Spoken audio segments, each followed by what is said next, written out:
2014 சட்டமன்ற பொதுத் தேர்தலில் 100% இஸ்லாமியர்கள் ஓட்டு அம்மாவுக்கு தான் போட்டிருக்காங்க. ஏன்னா இஸ்லாமியர்களுக்கு அம்மா என்னென்ன நலத்திட்டங்கள் செஞ்சுருக்காங்க.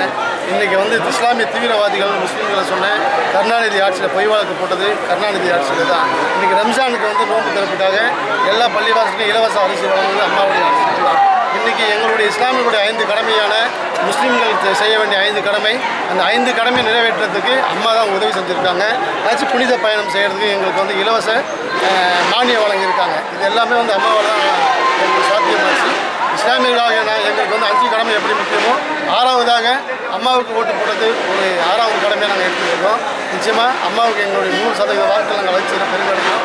இந்த வெற்றி தமிழக முஸ்லீம்கள் மட்டுமில்ல, அனைத்து சிறுபான்மையர் மட்டுமில்ல, எல்லாரும் சந்தோஷமாக கொண்டாடக்கூடிய பொதுமக்களுடைய வெற்றியாக இருக்கிறது. அம்மா தான் இனிமேல் தமிழ்நாட்டினுடைய நிரந்தர முதலமைச்சர். அம்மாவுடைய ஆட்சிக்கு நாங்கள் எல்லாம் இருக்கிறோம் பெருமைப்படுறோம். நன்றி, வணக்கம்.